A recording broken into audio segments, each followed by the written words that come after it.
Hey, welcome back to the channel. Today we're going to talk a little bit about getting started with a fretless bass, whether that be a 4-string, 5-string or a 6-string as I've got here.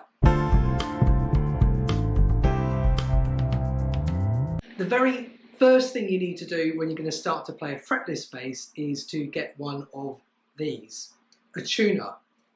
It's the most important thing because when you start playing a fretless, you've got to make sure that the strings are already in tune. Otherwise, you've got no chance of being in tune with your fingers if the strings are out. Seems like a simple thing, but it's something that I overlooked quite a few times when I got started with the fretless bass.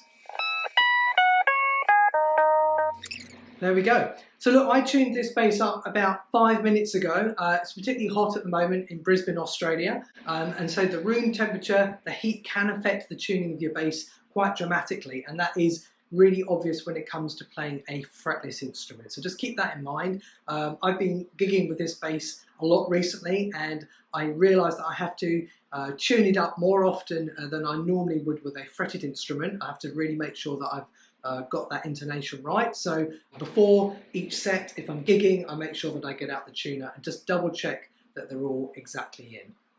All right, so that's tip number one. The second tip I've got for playing fretless bass is to look at the technique of your left hand. Some players tend to cramp up their fingers. We call it the claw, and this happens a lot if you're playing a fretted bass, and you can get away with it a lot of the time. And that, well, by this I mean we're playing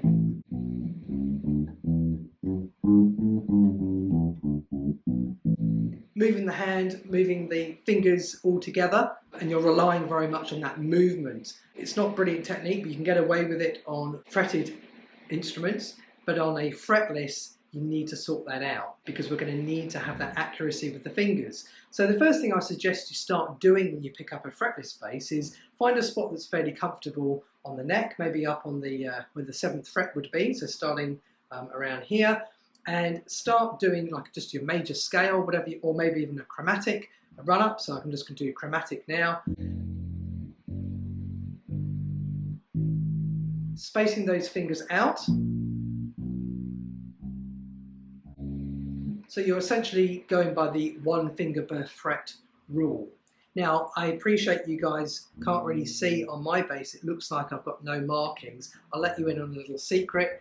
I do have lines at the back. I've got the lines and I've got dots. So I've actually got the same, I can see the same thing as anybody with a normal lined fretted bass guitar. It's just not going all the way across the fretboard. But when I look down, I can see where those are.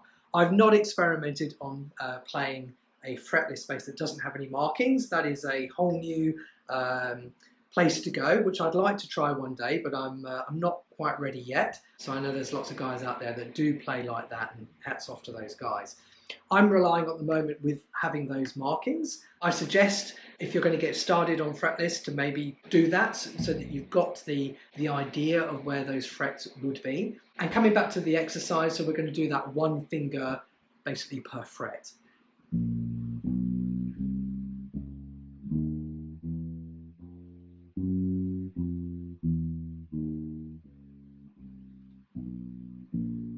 So if that feels fairly easy, then you're probably already on the right track with that. If you're finding that's hard to get the stretch of those sorts of movements, then you need to start practicing that so that you start to loosen up the fingers. The next thing I would suggest if you're looking at playing a 5 or 6-string bass is to look at the right hand technique, because when we play a 4-string, a lot of people rest their thumb on the pickup, either pickup, and they are playing anchored to that point.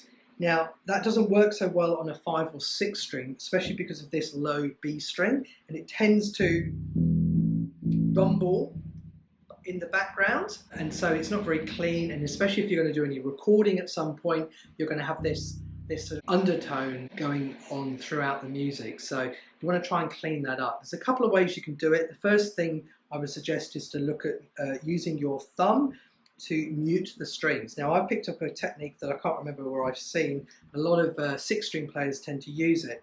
And so I take the finger off of the pickup and I place it on the B string when I'm playing the E string. And then when I'm playing the A string, I put my thumb down onto the E string. And as I'm doing that, if you can see here, I'm actually muting the B string with the back of my thumb, and I'm muting the E string with the base of my thumb. And I can play the A string, so I've actually muted those two first strings. And so if I decide then, I can walk all the way up with that thumb.